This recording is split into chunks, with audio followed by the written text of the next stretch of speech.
Honorable the Chief Justice and the President of the Supreme Court of Kenya,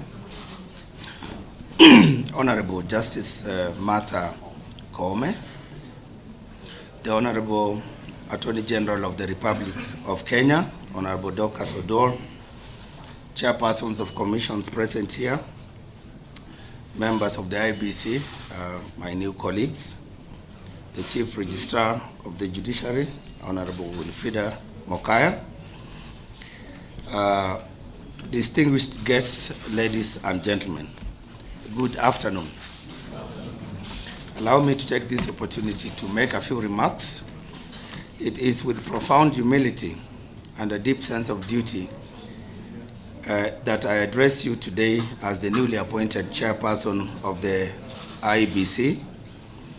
I am immensely honored by the trust placed in me to lead this vital institution, one that lies at the heart of our democracy.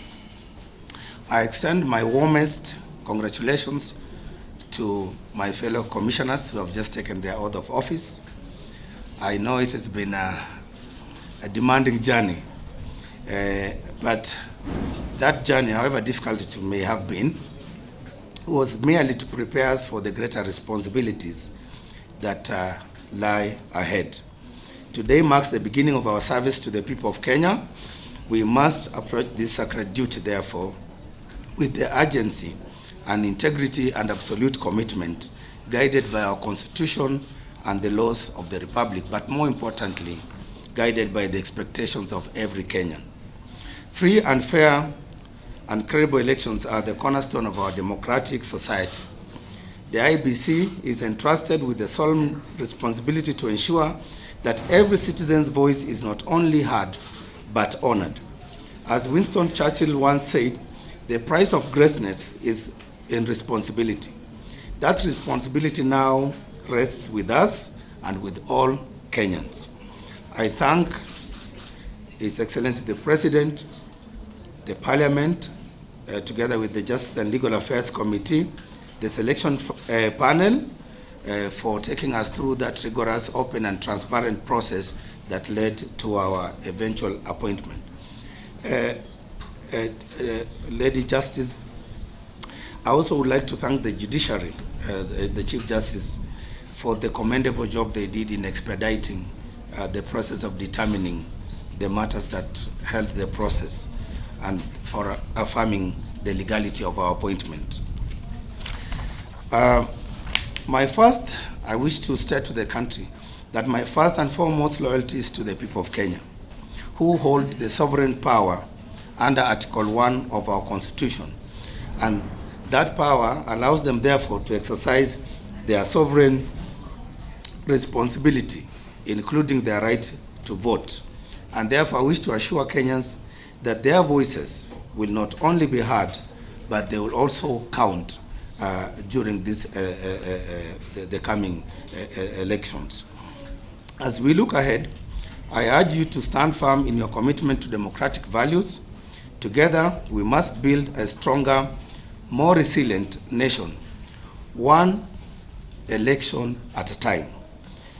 John Lewis once said, "The vote is so precious, it is almost sacred.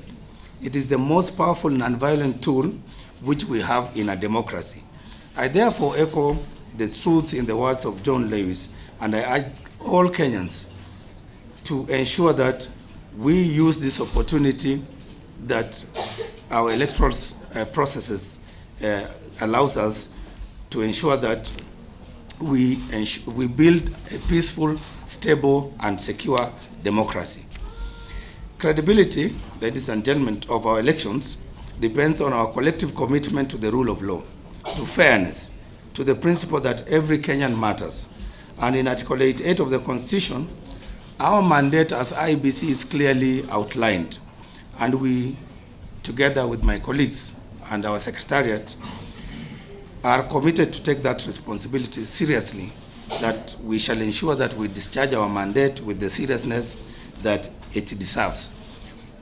And today, as you have witnessed, ladies and gentlemen, we have taken that oath and we will abide by the words and the spirit of that oath. In today's Kenya and the world, we are bound to face a lot of challenges because of today's new innovations. And one of the greatest challenges, but also an opportunity, is the issue of information. As a commission, as we settle down to our work, we are bound to face a lot of challenges in misinformation, disinformation, and fake news. But we also have an opportunity to work with those news outlets to ensure that we educate, we inform, and we focus on factual truth so that then we build trust, because it's through that information that we build trust in the credibility of our institutions, such as IEBC, but also of our electoral processes. Lastly, Honorable Lady Chief Justice, a credible election is not a responsibility of IEBC alone. It is a national responsibility.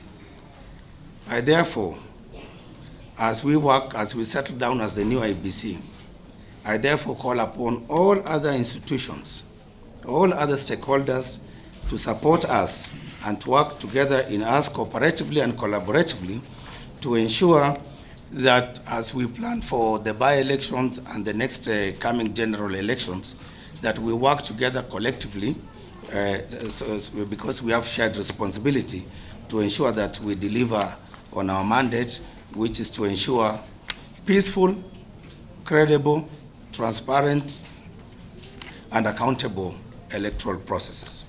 As I conclude, I appeal to every Kenyan to be part of this journey and to support us with your participation, your vigilance, your voices, so that our democracy will be as strong as our collective belief in it.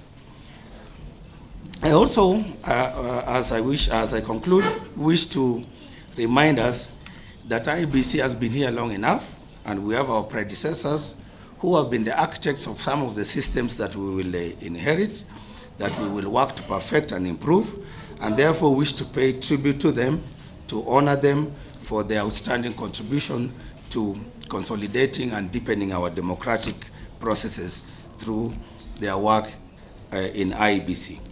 Let me leave you finally with the words of Larry J. Sabato, that every election is determined by the people who show up. So I urge fellow Kenyans that you must show up, you must engage, you must vote, and you must participate in ensuring that we do our job very well for the sake of our country. I thank you. May God bless Kenya, and may God bless all of you. Thank you very much.